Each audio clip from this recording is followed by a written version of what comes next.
নমস্কার বন্ধুরা, আমি সঞ্চিতা। আমার চ্যানেলে আপনাদের সকলকে স্বাগত জানাই। কেমন আছেন আপনারা সকলে? আশা করছি আপনারা প্রত্যেকে ভীষণ ভালো আছেন। আজ আমি ভীষণই হেলদি একটি ব্রেকফাস্ট রেসিপি নিয়ে আপনাদের মাঝে চলে এসেছি।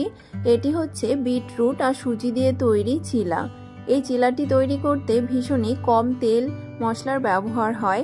এর জন্য এটি শরীরের পক্ষে ভীষণই হেলদি আর এটি খেতে ভীষণই টেস্টি হয়। বাড়িতে ছোট বাচ্চা থাকলে এরকম হেলদি ব্রেকফাস্ট তৈরি করে বাচ্চাদের সকালে ব্রেকফাস্টে দিতে পারেন। তাহলে আসুন দেখে নিন আজকের এই বিটরুট চিলার রেসিপিটি। প্রথমে একটি বড় মিক্সিং জার নিয়ে নিয়েছি।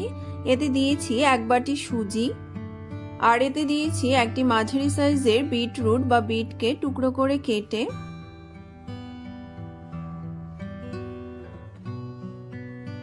দিয়েছি 2টো কাঁচা লঙ্কা, ঝাল আপনারা নিজেদের পছন্দ মতো ব্যবহার করবেন।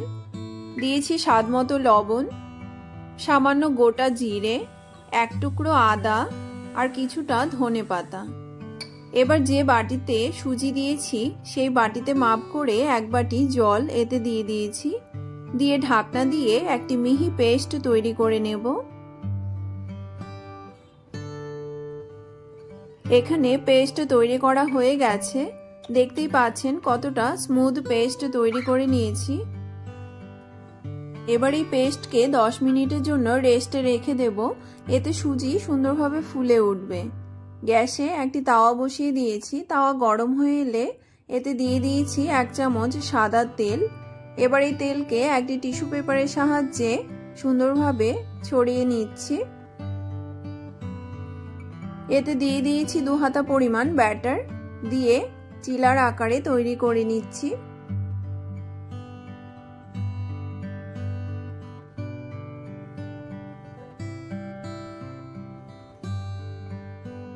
গ্যাসের ফ্লেমকে কমিয়ে দিয়ে একটু সময় নিয়ে এই চিলাগুলোকে ভাজতে হবে।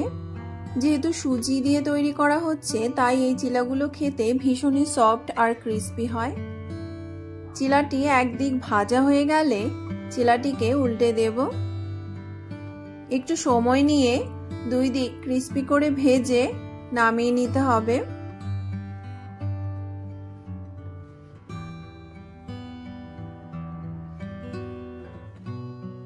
একই রকম ভাবে সবগুলো চিলাকে তৈরি করে নেব। এখানে এই চিলাটি প্রায় হয়ে এসেছে। এবার চিলাটিকে নামিয়ে নিচ্ছি।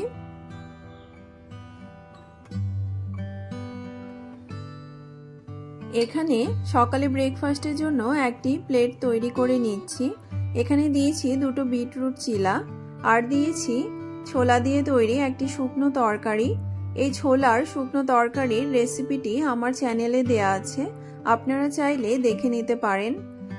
আর এখানে দিয়েছি একটি কলা,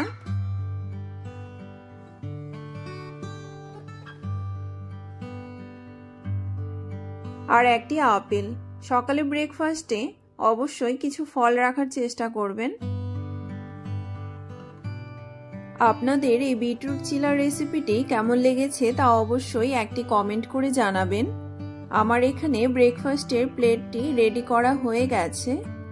এবার আমি এই ছোলার তরকারির উপরে দিয়ে দিয়েছি সামান্য ধনেপাতা ডেকোরেশনের জন্য, আর আপেলের উপরে দিয়ে দিয়েছি সামান্য চাট মশলা। এতে আপেলটি খেতে ভীষণই টেস্টি হবে। এখানে ব্রেকফাস্টের প্লেটটি একদম রেডি হয়ে গেছে খাওয়ার জন্য। আপনাদের এই প্লেটটি কেমন লেগেছে সেটিও অবশ্যই জানাবেন। আমার চ্যানেলটি যদি আপনাদের ভালো লেগে থাকে তাহলে আমার চ্যানেলটিকে সাবস্ক্রাইব, লাইক, কমেন্ট এবং শেয়ার করতে ভুলবেন না যেন। দেখা হবে আবারও নতুন কোনো রেসিপির সঙ্গে। ভালো থাকবেন, সুস্থ থাকবেন। ধন্যবাদ।